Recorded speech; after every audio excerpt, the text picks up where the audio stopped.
Haleluya. Salam sejahtera bagi Bapak, Ibu, Saudara-saudari, keluarga besar GPDI El Shaddai Magelang yang diberkati oleh Tuhan. Haleluya. Resilient. Saya tangguh di dalam Tuhan. Puji Tuhan. Nah, Bapak, Ibu, Saudara-saudari sekalian, kembali kita berjumpa kembali dalam Renungan 79 yang mengubahkan. Kita akan belajar kembali tentang firman Tuhan yang terdapat di dalam Kisah Para Rasul 2 ayatnya yang ke-21. Firman Tuhan berkata demikian, "Dan barang siapa yang berseru kepada nama Tuhan akan diselamatkan." Puji Tuhan. Nah, ayat ini adalah merupakan suatu undangan terbuka dan anugerah terbesar bagi manusia. Dikatakan, barang siapa atau siapapun yang berseru kepada nama Tuhan tanpa terkecuali pasti diselamatkan. Nah, keselamatan itu tidak lagi tergantung kepada latar belakang atau perbuatan kita, melainkan pada pengenalan akan iman kita yang sungguh kepada Tuhan. Nah, itu merupakan satu hak yang istimewa, ya, yang Tuhan berikan kepada setiap kita yang mau percaya dan memohon kepada Tuhan, yaitu akan menyelamatkan hidup yang kekal bersama dengan Tuhan. Nah, di dalam 1 Korintus 5 ayat 10 di sana dikatakan bahwa setelah kematian setiap orang akan dihakimi untuk mempertanggungjawabkan setiap perbuatannya yang dilakukan selama hidup, entah itu baik ataupun jahat. Nah, diselamatkan artinya kita hidup dan hidup bersama Tuhan di kerajaan surga yang kekal. Kata berseru di sini bukan sekedar kita menyebut atau memanggil nama Tuhan. Sebab di dalam Matius 7 ayat 21 sampai 23 di sana dikatakan, bukan setiap orang yang berseru Tuhan, Tuhan akan masuk dalam kerajaan surga, tetapi dia yang melakukan kehendak Bapakku. Jadi berseru artinya menyerahkan hidup kita kepada Tuhan sebagai juru selamat dan melakukan semua perintah-perintahnya. Nah, puji Tuhan. Nah, kembali kita kepada ayat pokok tadi, dalam Kisah Para Rasul 2 ayat 21 yang berkata, barang siapa yang berseru kepada nama Tuhan akan diselamatkan. Nah, ayat ini dikutip Rasul Petrus dari kitab Yoel 2 ayat 32. Nah, waktu Roh Kudus baru turun di hari Pentakosta, di tengah kerumunan orang yang masih bingung, yang mencibir, mengejek Rasul Petrus. Tapi Rasul Petrus berdiri dan berkata, jalan keluarnya ada di sini.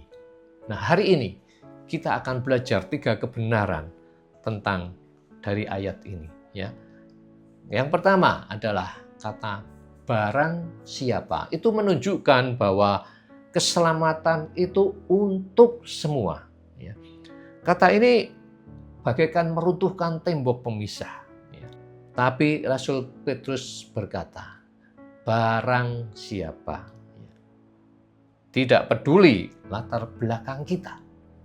Tidak peduli dosa yang pernah kita lakukan. Tidak peduli bahwa kita merasa terlalu jauh dari Tuhan. Kata barang siapa itu memanggil kita hari ini. Bukan besok, bukan minggu depan, bukan bulan depan, bahkan bukan tahun depan, tetapi sekarang. Yang kedua, kata berseru itu menunjukkan bukan cuma tahu, tetapi kita harus datang. Berseru di sini artinya lebih dari sekedar menyebut nama Tuhan di dalam hati. Kata aslinya adalah epikaleo, artinya memanggil dengan suara yang keras.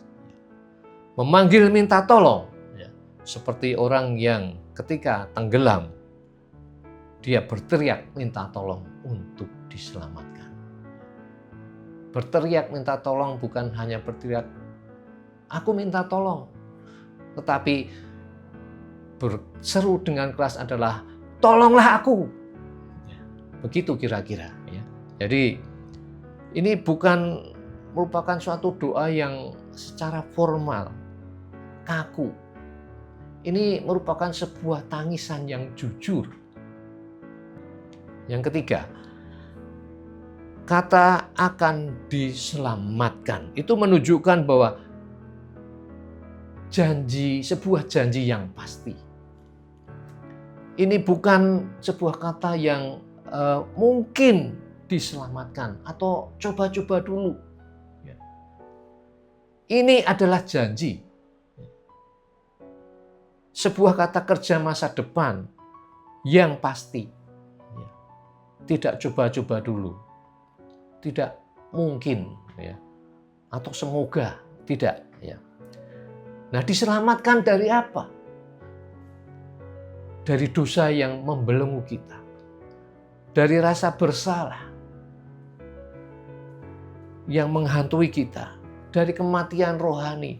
Bahkan dari penghakiman Allah. Kita bisa berdoa. Di dalam nama Yesus ada pembebasan. Ada pengampunan dan ada hidup baru. Nama Yesus bukan nama yang bukan mantra. Nama Yesus adalah nama yang punya kuasa karena Dia yang sudah mati dan bangkit kembali. Dan siapapun yang datang kepadanya, Tuhan Yesus tidak akan pernah menolak. Kita bisa aplikasikan pada diri kita sendiri. Bapak, Ibu, saudara-saudari bisa tutup mata sebentar, tanya pada diri sendiri. Apa yang selama ini membuatku ragu untuk berseru kepada Tuhan? Merasa malu? Merasa enggak layak? Merasa Tuhan sudah bosan denganku? Hari ini, apa satu hal yang mau aku serukan kepada Tuhan? Boleh itu ketakutan, pergumulan, atau kerinduan untuk selalu dekat lagi kepada Tuhan. Jadi ingat, Bapak Ibu, kita nggak perlu tunggu jadi, cukup baik dulu. Keselamatan datang dulu, baru berubah. Tapi kita datang apa adanya. Ya. Di dalam Efesus 6 ayat 17, di sana dikatakan, terimalah ketopong keselamatan. Nah, ketopong di zaman Romawi itu melindungi kepala kita. Bagian yang paling vital. Paulus bilang bahwa ketopong keselamatan itu melindungi pikiran kita dari serangan keraguan, dari rasa bersalah, bahkan dari kebohongan iblis. Nah, kisah para rasul 2 ayat 21 tadi yang berkata, siapapun yang berseru kepada nama Tuhan akan diselamatkan. Itu merupakan isi dari ketopong itu. Begini aplikasinya. Jadi yang pertama, kita bisa melihat bahwa ketopong keselamatan itu melindungi pikiran kita dari rasa bersalah. Iblis suka berbisik, kamu sudah gagal. Tuhan sudah capek sama kamu. Tidak ada gunanya kamu minta ampun lagi. pakai ketopong keselamatan. Siapapun yang berseru kepada Tuhan akan diselamatkan. Kata siapapun itu termasuk saya dan saudara. Janjinya akan diselamatkan, bukan mungkin. Jadi ketika waktu rasa bersalah itu muncul, kita bisa langsung ucapkan dengan lantang ayat ini dalam hati.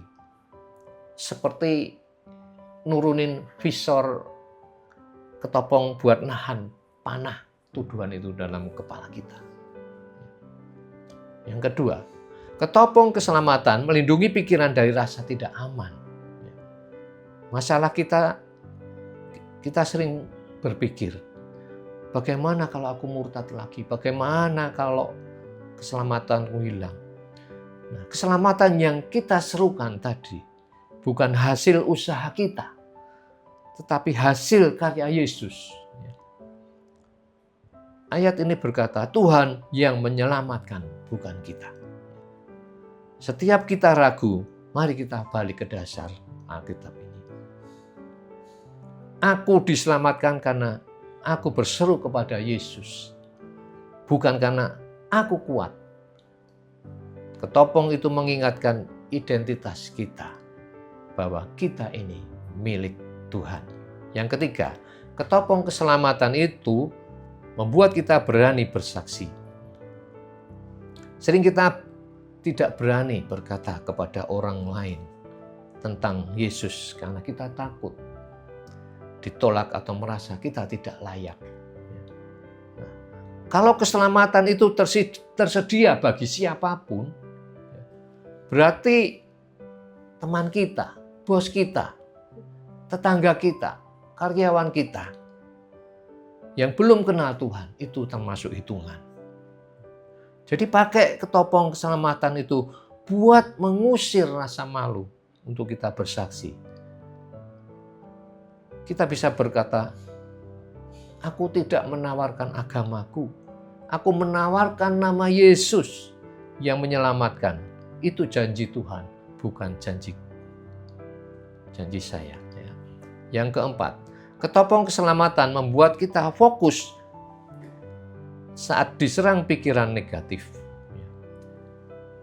Saudara mungkin pernah merasa cemas, takut, bahkan overthinking. Semuanya itu selalu menyerang dalam pikiran dan kepala kita. Oleh sebab itu pakai ketopong keselamatan itu supaya mengingatkan bahwa kita sudah aman di dalam Kristus. Nah, jadi kesimpulannya bahwa kitab Kisah Para Rasul 2 ayat 21 adalah merupakan suatu pelat baja dari ketopong keselamatan kita. Setiap kali iblis menyerang kita, menyerang pikiran kita, biarlah firman Tuhan ini dapat menjadi berkat bagi Bapak, Ibu, Saudara-saudari sekalian. Supaya kita boleh menjadi umat-umat Tuhan yang selalu kuat dan tangguh di dalam Tuhan. Puji Tuhan. Terima kasih telah mengikuti Renungan 79. Kiranya dapat menjadi berkat bagi kita semua. Bagi Bapak, Ibu, Saudara-saudari yang ingin didoakan untuk pokok doa tertentu atau menceritakan kesaksian baik mujizat, kesembuhan, pemulihan, atau masalah keluarga dan lain-lain dapat disalurkan melalui chat WhatsApp di nomor 0813 2742 0088. Puji Tuhan. Mari kita berdoa. Bapa, kami mengucap syukur, berterima kasih. Kami boleh kembali belajar. Kami boleh diingatkan lewat kebenaran firman-Mu bahwa keselamatan itu hanya ada di dalam nama Tuhan Yesus Kristus. Kalau kami berseru kepada Engkau, maka Engkau yang berjanji akan menyelamatkan kehidupan kami. Oleh sebab itu, biarlah kami terus memakai ketopong keselamatan itu. Janji Tuhan yang Engkau berikan dalam kehidupan kami. Kalau kami berseru atas nama Tuhan, maka Tuhan akan menyelamatkan kehidupan kami. Tidak ada nama lain yang bisa menyelamatkan hidup kami selain nama Tuhan Yesus Kristus. Nama di atas segala nama. nama yang menyelamatkan hidup kami. Oleh sebab itu, diberkatilah seluruh sidang jemaat Tuhan yang mendengar akan kebenaran firman-Mu. Biarlah kami terus menjadi anak-anak Tuhan yang kuat dan tangguh di dalam Engkau, supaya kami tidak hanya mendengar saja, tidak hanya berseru saja, tetapi kami dapat melakukan setiap kehendak Bapa dalam kehidupan kami. Itulah yang dikehendaki Bapa, supaya hidup kami boleh diselamatkan. Terima kasih Bapa. Terpujilah nama-Mu Tuhan. Besarlah Tuhan dan sangat terpuji, dan kebesarannya tidak terduga. Angkatan demi angkatan akan memegahkan pekerjaan-pekerjaan-Mu dan akan memberitakan keperkasaan-Mu. Terima kasih Tuhan Yesus. Dalam nama Tuhan Yesus kami sudah berdoa, menyambut kebenaran firman-Mu, mengucap syukur. Haleluya. Amin.